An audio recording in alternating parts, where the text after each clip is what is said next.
నమస్తే, welcome to 99 TV ప్రేక్షకులకు అంతర్జాతీయ మహిళా దినోత్సవ శుభాకాంక్షలు. అప్డేట్స్ చూద్దాం. హైదరాబాద్లోని ప్రజాభవన్లో మహిళా దినోత్సవ వేడుకలు నిర్వహించారు. కార్యక్రమంలో సీఎం రేవంత్ రెడ్డి పాల్గొన్నారు. వివిధ రంగాల్లో ప్రతిభ చూపిన మహిళలను సన్మానించారు. ఉక్కు మహిళ సోనియా సంకల్పంతోనే తెలంగాణ వచ్చిందని సీఎం రేవంత్ రెడ్డి అన్నారు. మహిళలకు గుర్తింపు ఇవ్వాలనేదే తమ ప్రభుత్వ లక్ష్యమన్నారు. కీలకమైన శాఖలను మహిళలు సమర్థవంతంగా నడిపిస్తున్నారని వెల్లడించారు. మావోయిస్టుల లొంగుబాటులో మహిళా అధికారుల కీలక పాత్రని కొనియాడారు. ప్రభుత్వం ఇచ్చే అవకాశాలను అందిపుచ్చుకుని మహిళలు ఉన్నత స్థానాలకు చేరాలని సీఎం ఆకాంక్షించారు.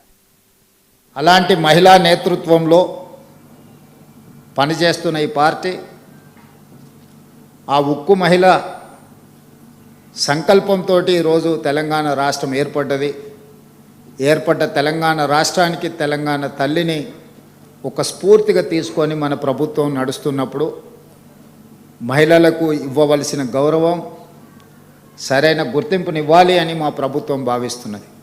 అందుకే ఈనాడు మంత్రివర్గం నుంచి మొదలు పెడితే మహిళా అధికారుల వరకు ఎస్పీలు కావచ్చు, జిల్లా కలెక్టర్లు కావచ్చు, వివిధ శాఖలకు ప్రత్యేక అధికారులను కావచ్చు, ఎక్కడ ఏ అవకాశం వచ్చినా పోలీస్ శాఖ కానీ వివిధ శాఖలకు మహిళా అధికారులను నియమిస్తూనే వస్తున్నాం.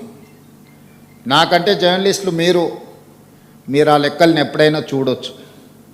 ఏసీబీ, విజిలెన్స్ అండ్ ఎన్ఫోర్స్మెంట్ ముఖ్యమైన శాఖలకు ఈరోజు మహిళా ఐపీఎస్ అధికారులు ఈరోజు బాధ్యత వహిస్తున్నారు.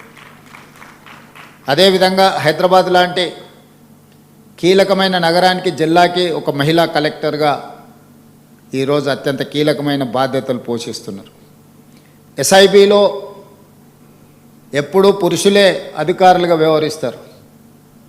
కానీ ఎస్ఐబిలో ఐజీగా ఈరోజు ఒక మహిళా అధికారిని నియమిస్తే ఆ మహిళా అధికారి నేతృత్వంలో ఈ మధ్యకాలంలో 700 పైగా నక్సలైట్లను సరెండర్ చేయడంలో ఆ మహిళా అధికారి ఒక ప్రత్యేకమైన పాత్ర పోషించింది.